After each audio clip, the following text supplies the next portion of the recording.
My garden is gonna love me for this. I want you to take a look in the bags. Yes, so I went back to the forest to gather more leaves. And I get some maca too. Don't know what I'm going to do with that. Nevertheless, folks, I am telling you, my garden is going to love me, love me, love me for all of this, you see. I'm loving on the garden, because I want the garden to love on me with all of the nice produce it's going to provide me with, yes. So we're going to take care of one another. I take care of him, and him take care of me. Me and my garden, we're loving on each other this year. Yes, man. So I'm going to be dumping these out. I'm going to be dumping into that bed over there with the callaloo. I'm going to be topping up this bed. I think I'm going to show this bed a little bit of love too, yeah? And I'm going to be filling out the blank areas in this bed. Oh yes. I love it on the garden. Loving on the garden. Loving on the garden. Hello my friends. Welcome back to my channel. This is Anne from Yard Setting in Jamaica. Well, I'm going to be spreading some love in the garden this evening. Yep. Let me tell you what is up. All right. So with the advent of summer comes very parched garden beds. Well, every time that the garden beds become dried out, the little plant them get a little stressed. And I don't like when my plant them stress out, because you see when food grow under stress, it don't taste nice. And I like pleasant tasting food. So I'm trying to help the situation by mulching these beds. And I'm telling you, so far I think I've had a 3-inch layer on a bed, and I'm going to be increasing that. I want it to be at least 6 inches.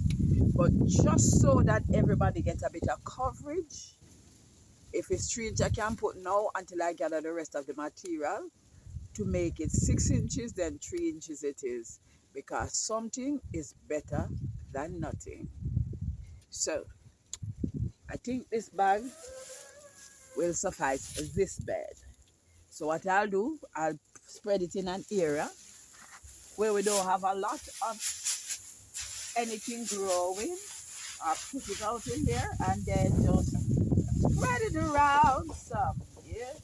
And then after I spread it around, then I'm going to be watering on top of it. So it means that I'm going to be have to using some more water than would be necessary. Why? Because I'm going to have to allow the water to percolate through all of these leaves in order to get to the soil. So what I am going to be doing is, at the root zone of every plant, I'm going to be ensuring that I really pour a lot of water at the root zone. I don't know what y'all know about mycelium. Well, it's one of them fungi that were great for your garden. So when I was in the forest collecting the leaves, I found some sticks that had some mycelium on it. Let me tell you, mycelium, you see that little white thing? All right, it's a natural occurring fungi wherever you have a forest. This is caused from um, moisture on this wood, and it come in contact with the soil, and the mycelium is a natural occurring fungi within the soil. I hear that it is great for plant growth. So everything that I found with a bit of mycelium, I took them up and I'll be spreading them around in the garden.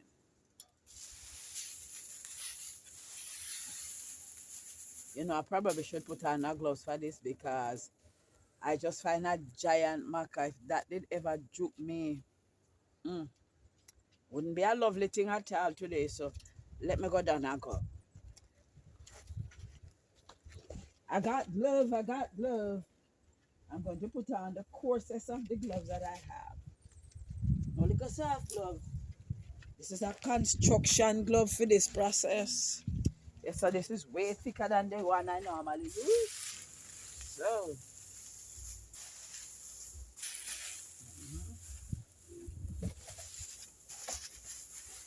one of the things that mulching your garden also does, it keeps your plant leaves clean. So you see, like even when it rains,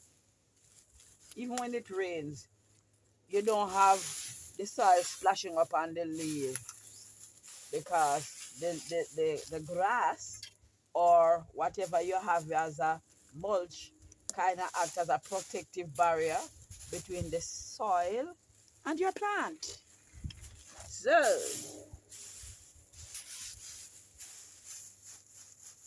I have some little seedling around the other side, and I do not want for the seedlings. I'm going to have to dump another bag in here for the seedlings to become covered too much.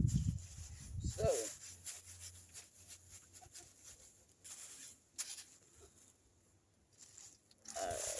so I might have to go back to the forest.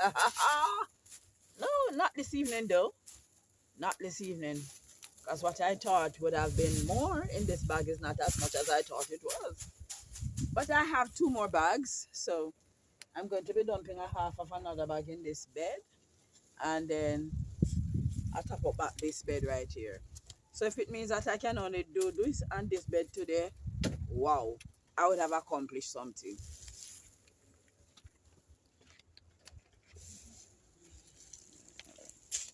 Ouch.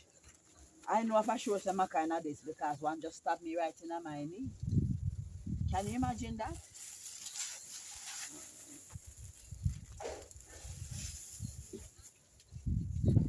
So my going into the forest was for two benefits. I needed mulch, but I also needed to find some leaf mold in order to make my Jadam microbial solution. So when I make the solution, I did find some leaf mold. Not a lot, but I did find some. So I will be making my solution not tomorrow, but Wednesday. It's a 24, 48 hour process. Depends on the heat of the sun. So like how the sun is super hot now, it might be just a 24-hour process. So if I make it when I get home from work on Wednesday, by Thursday it will be ready for the garden. All right. So I'll take you along and I'll show you each step.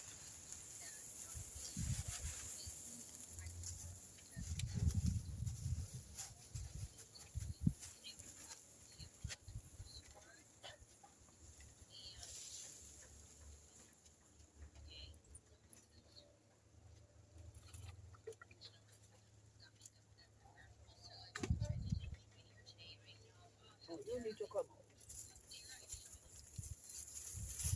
You've been here for a while. Oh, oh, you done did your time.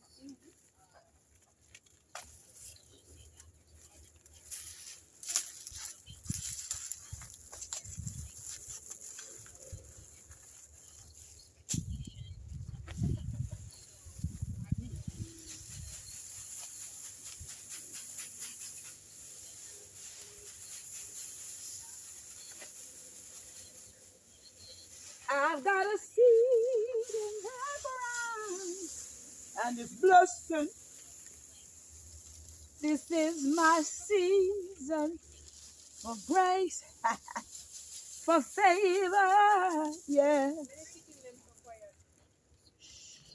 The chickens know that the mama be doing something. One day I'll introduce you to the girls. I got 4 girls in a coop around here. They used to lay, but they don't lay no more. So somebody told me those are pet chickens, okay? Well, so I have 4 pet chickens. And they well behaved, until them escape out of the coop. Otherwise, well behaved girls, well behaved girls. They don't make a lot of noise. I am sure I just covered something that not really covered. Ah, I knew it. Come, you don't need to be covered so heavily. Not so deeply. Okay.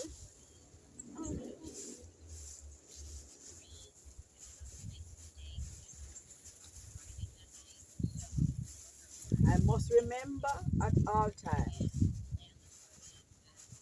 that this is not just leaves. That I have me some maca in there because I'm not searching for them. All I'm doing is just spreading out the leaves.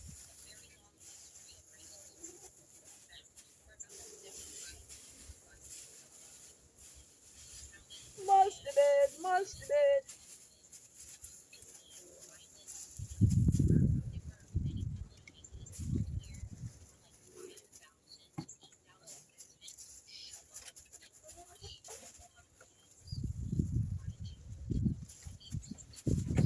Right now I feel like a chicken. Scratching, scratching, scratching. Yep.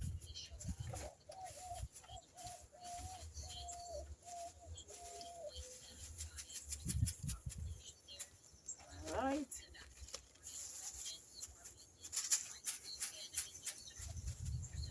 I need to put some more down here. Oh, oh, oh. I need to put some more down there. Eh, eh, eh. So this is the last bag. So I took 3 bags to do this. Well, that's better. This is my keyhole bed. So named because you can access both beds and there is an entry space in the middle. Yep. So that's my keyhole bed. I kind of like the keyhole bed. It gives you a great, or should I say, a vast planting expanse, and you don't have to move a lot. Yep. Can I tell you that I see one of the flower from my wildflower mix blossoming? I will show you. Or should I say, it is flowering, not blossoming, but flowering. Yes, it have some little fine white something. I don't know what that name. Fine and white. I'll show it to you in a moment. I'll show you in a moment. I'm telling you, I see butternut squashes on 2 more of my plants, and every one that come up is a female flower. I think I got butternut seed that are all female, and then not having any male counterparts growing on them. Don't know what to do. Don't know what to say. I go and search the package because I didn't throw it away. I still have it stuck up in the garden and see if it says self-pollinating. If I can still read what's written on it because it has been there. It has been through some rain and some wind.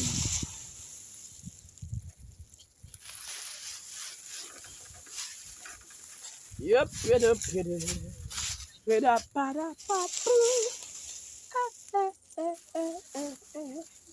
yep, my garden's been loving on me. And I've been loving on my garden today. Yes, sir. They take care of the garden and the garden will take care of you. Mm-hmm. Yep. I'm telling you, I'm enjoying this. This is fun. This is fun. All right, some of the leaves are big. So what I'm going to be doing with some of the big leaves is kind of scrunch them up and break them apart so that they don't blow out of the bed. Mm-hmm. Yeah. Some of them are big and I don't want them blowing away. They just they are very brittle because they're so dry. So they're easy to be broken up.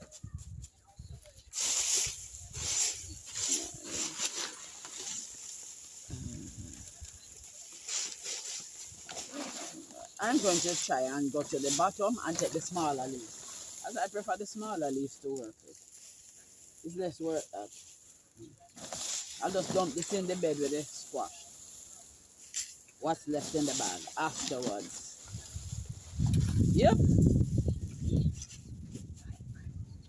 So, back to the Jada microbial solution. Um, they recommend that you use a paint strainer. Well, I don't have no paint strainer. So, like is the custom, I either go and find a piece of tool and stitch up the side and make it the strainer, or I think I have a piece of chiffon that I can stitch up and make a strainer, because you don't want any fiber in your solution. So even though I'm going to be using the leaf mold, the fibrous portion won't go in the solution. All that the leaf mold, all I'm getting from the leaf mold is the microbe that dwells in the forest. Yeah, yeah. And the pink Himalayan salt, as long as it's a fluoride-free salt, it doesn't have to be the pink Himalayan salt. As long as the salt is fluoride-free, that is going to become the food for the microbes. So I'm going to be making a 5-gallon bucket worth, and that 5-gallon bucket worth will be diluted into 20 gallons of water afterwards. So I'm going to be giving each of these beds 5 gallons of that microbial solution when it is made up. Okay? It's easy. When I tell you it's easy, it's easy. And this is one of the Korean technique for farming. It is said that when your soil have a lot of microbe and a lot of fungal activity is when you get the best in terms of food, growth, quality, in terms of taste and development. Yep. And I am all for that. I like when things look good, taste good, and grow quick. Yep, that's me. Well, I won't bother to bore you with the rest of this, because I'm just going to continue to fill out the beds. So at the end of the process, I'll get back to you. So this is the finished product. This bed is done, this bed is done, this bed is done. Yep, it is done. It is done. All right. Please note, I have transplanted some habanero. 1, 2, 3. I think there was a 4th one. What did I do with it? Oh, yeah. And this is number 4. So I had 4 plants. 4?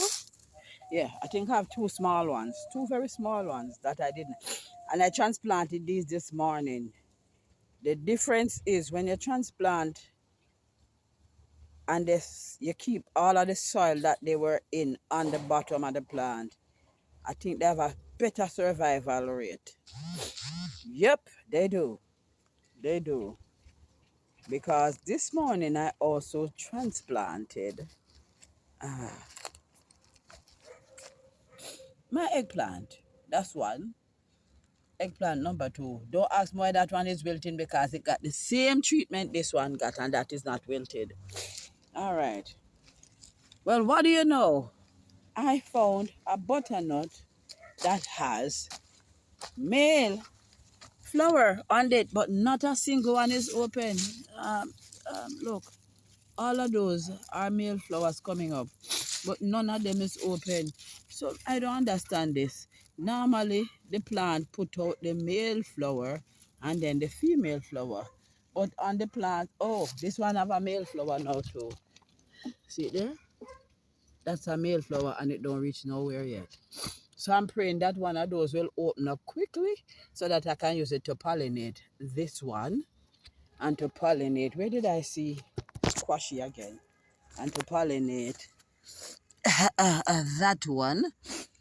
And I think I saw one somewhere else. Yeah, quite a few coming on. I am so blessed. I am just so blessed. In this season, I'm blessed. And I'm loving that I'm blessed. I'm blessed. Yes. And I'm loving that I'm blessed. I'm blessed. Yes. Thank you for the blessings, Jesus. Anyhow, folks, until we meet again on this same platform, this is Anne saying thank you for watching. Let me remind you again to like the videos, to share the videos, to comment on the videos, and to touch the notification bell so that you can be notified every time I upload a new video. Peace out. Jaguide.